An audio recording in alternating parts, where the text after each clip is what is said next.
Hi friends, இப்போ நம்ம சிந்து பைரவி பார்க்க போகிற சிந்து பைரவியில் நம்ம ஆறுமுகம் இருக்காரே, அவர் சரிப்பா படுக்கலாம்னு சொல்லிட்டு படுக்க போகிற டைமில் திடீர்னு பார்த்தா நம்ம பைரவி கூப்பிட்றாங்க. இங்கே கட்டிலில் படுத்துக்கோன்னு சொல்லி கூப்பிட்டோடனே இவங்க என்னடா அது இவன் கூப்பிட்றாளேன்னு சொல்லிட்டு ஆச்சரியப்பட்டு இவரே போய் படுக்க ஆரம்பிச்சாரு. படுத்துட்டு இருக்கும் போது என்னடா அது நான் கூப்பிட்றேன்னு தானே பார்க்குறேன், 10 அடி தள்ளியே படு, இதுக்கு எதுக்கடி பக்கத்தில் படுக்க சொல்கிறேன் அப்படின்ற மாதிரி ஆயிடுச்சு இவரோட ரியாக்ஷன். அது மட்டுமா ஏதாவது பண்ணி எங்களை சேர்த்து வைங்க கடவுளே அப்படின்னு சொல்லிட்டு இவங்க சொன்னது அங்கே கேட்டுருச்சு போல வானத்தில்.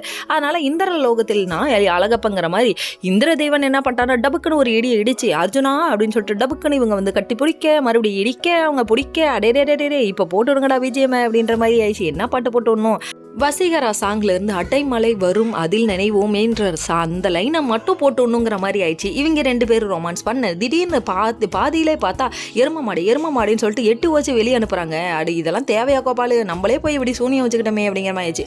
மண்ணா கல்ல விடிது எல்லாரும் கோயிலுக்கு போறாங்க. அங்கே போனேன்னு பார்த்தா நகையை பார்த்தோன்னே புசாரி ஐயா டூப்ளிகேட் மாதிரி இருக்கேன்னு சொல்லிட்டு நகையை ஒரசரவர் கண்டுபிடிக்க வச்சு கடைசியில் பழிய போட்டாங்க. எல்லாரும் சேர்ந்து சிந்துவை சொல்ல அதான் நம்ம பைரவி கூட ஒரு நிமிஷம் சிந்துன்னு சொல்லிட்டாங்க. சிவாவும் ஒரு பக்கம் உங்க அப்பாவை பேருக்கு கெட்டு போயிடுமான்னு சொல்ல ஆக மொத்தத்தில் என்ன யாருமே நம்பல அப்படிங்கிற மாதிரி ஆயிடுச்சு. இதுக்கப்புறம் அந்த கடவுளை இறங்கி வீடியோ காமிச்சாதான் ஏன் இப்படி பண்றீங்க அப்படிங்கிற மாதிரி ஆயிடுச்சு. கடவுளை கூப்பிட்டா நம்ம சஞ்சய் தம்பி நிக்கிறாப்ல. நம்ம சஞ்சய் ஆறுமுகத்துக்கு மட்டும்தான் ஆகாத ஆளு, மீதி எல்லாருக்கும் ரொம்ப நல்லவன், எப்படி ரொம்ப ரொம்ப நல்லவன் அந்த மாதிரி ஆயிடுச்சு. இவர் நிக்க இவங்க பழி போட கண்டுபிடிக்க போறாருங்க. Okay friends.